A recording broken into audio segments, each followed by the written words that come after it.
पहला झूठ तो ये था। दूसरा जो झूठ है बहुत बड़ा, वो ये है कि जो मैंने उस जमाने में सुना था कि जनरल फैज हमीद मिले, लेकिन वो अपना किस्सा लेके गए थे कि एक फैसला अदालत ने किया है जिसमें कि हुक्म दिया है कि जो सिक्योरिटी वॉल इन्होंने बनाई है उसमें एक सड़क अंदर जो आपारा जाती है सड़क, वो इन्होंने आईएसआई ने अपने अंदर शामिल कर ली थी, इस ख्याल से कि सड़क से लोग गुजरते हैं तो सिक्योरिटी पेरीमीटर आपका फिर बिल्कुल मुख्तसर रह जाता है। तो ये ऑल्टरनेटिव रास्ता मौजूद है, पैरेलल दूसरी सड़क मौजूद है कश्मीर हाईवे, तो लोग उस पर चले जाएंगे और इधर से कम अज कम आईएसआई के हेडक्वार्टर को सिक्योरिटी मिल जाएगी। अब अदालत वो फैसला कर रही थी, उसके लिए वो जाके मिले और उसमें बजाय इसके कि वो इसमें तावन करते, उस फैसले को भी वो जिसने भी फैसला किया वो आईएसआई के खिलाफ कर दे। उनका जी नहीं, हम नहीं जानते सिक्योरिटी वोरिटी, आप सड़क खोल दें ताकि पब्लिक जा आ सके। नतीजा ये कि वो सड़क खोल दी गई, लेकिन वो सिक्योरिटी की जरूरत थी जिसकी खातर आईएसआई गालबन कोशिश कर रही थी। जो मैंने उस वक्त सुना कि ये सड़क खुल जाने से उनको खदशा था कि उनकी सिक्योरिटी कंप्रोमाइज होगी, चुनाचे वो चाहते थे कि अदालत उनकी पोजीशन समझे और सिक्योरिटी पैरामीटर को इसी तरह रहने दे। इसके अलावा कोई बात नहीं है, बल्कि वहां पे मुझे जो जहां तक इत्तला है कि बड़े अच्छे माहौल में बात हुई और कोई फेवर शौकत सिद्दीकी साहब ने भी मांगी उनसे। अब वो चीजें मैं पब्लिकली मैं नहीं कहना चाहता, वो मुझे उम्मीद है कि केस चलेगा तो वो चीजें सब कुछ सामने आ जाएंगे। लेकिन एक चीज है कि जब मियां साहब को भी सजा भी नहीं मिली थी, अभी ये केस चल रहा था, तो शौकत अजीज सिद्दीकी साहब ने क्यों जरूरी समझा कि वो जाके रावलपिंडी बार को एड्रेस करें और उसमें ये कहानी सुनाए उनको।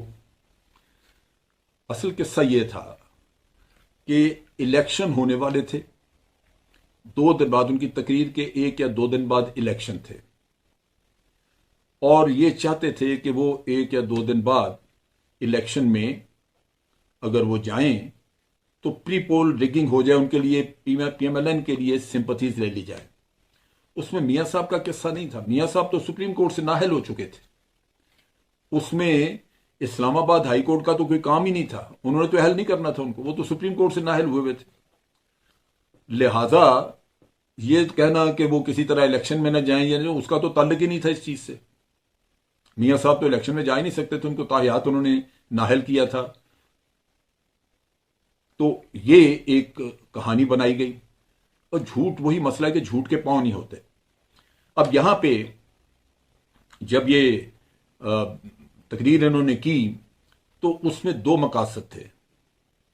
एक तो ये कि पीएमएलएन के लिए सिंपथीज ली जाएं और उनको वोट, उनमें इलेक्शन में मदद मिल सके, इसे हम कहते हैं प्री पोल रिगिंग। शौकत अजीज सिद्दीकी एक डिसऑनेस्ट आदमी की तरह प्री पोल रिगिंग में मुलव्वस हुआ, और ये जब साबित हो जाए चीजें कि ये गलत इसने कहा था, तो प्री पोल रिगिंग का केस इस पे बनना चाहिए। दूसरा उसका मकसद था कि जो केस ऑलरेडी चल रहा है जिसकी जजमेंट नहीं आई, उसको इन्फ्लुएंस किया जाए और ये इंप्रेशन पब्लिक में दे दिया जाए कि अगर सजा हो तो ये समझा जाए कि जी सजा जबरदस्ती करवाई जाती है।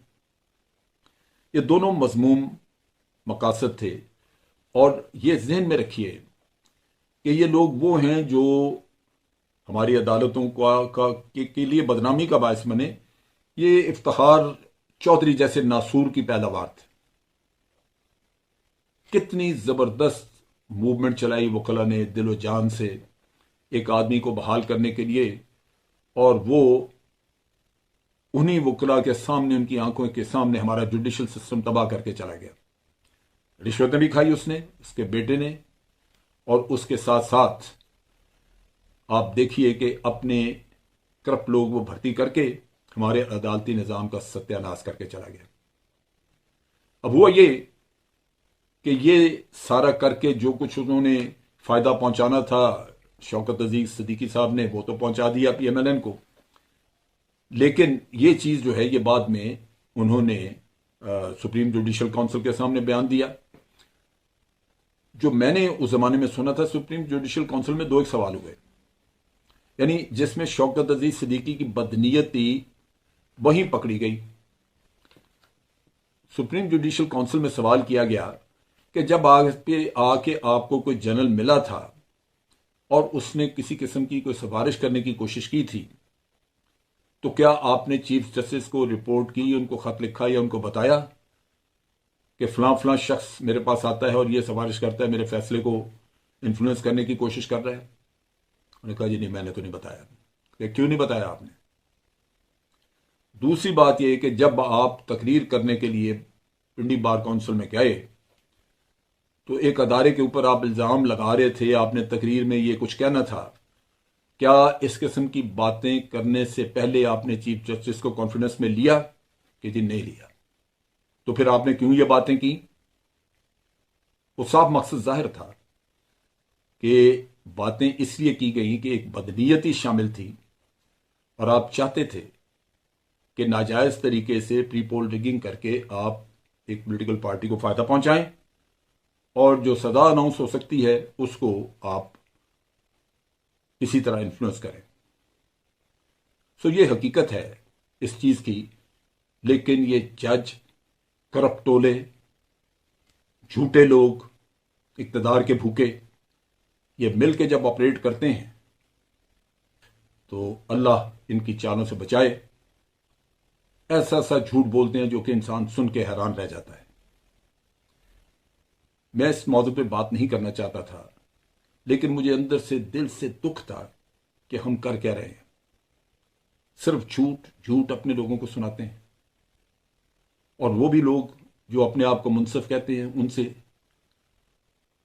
ये बयानात मरियम की पिटीशन में शामिल होने से वो हमारा पहला कहना, मेरी पहली वीडियोस में जो मैंने कहा हुआ है, वो साबित हो जाता है कि ये जज जो सिद्दीकी है, ये पीएमएलएन का एक मोहरा था, ये पोलिटिसाइज जज था, ये सियासी पार्टी को रिप्रेजेंट कर रहा था, ये उनका खेल चला रहा था। इसके सारे आप जितने भी इसके फैसले हैं, वो अगर फैजाबाद के धरने के बारे में भी आप देख लें, जैसा गंदा रोल इस शख्स ने प्ले किया, उससे आपको सारी चीजें वाज़ेह हो जाएंगी कि ये क्या चीज़ है, ये आदमी, इसने क्या गुल खिलाया यहाँ पे। तो ये हकायक हैं। मैं सिर्फ झूठ को खोलने के लिए मैंने कहा मैं ये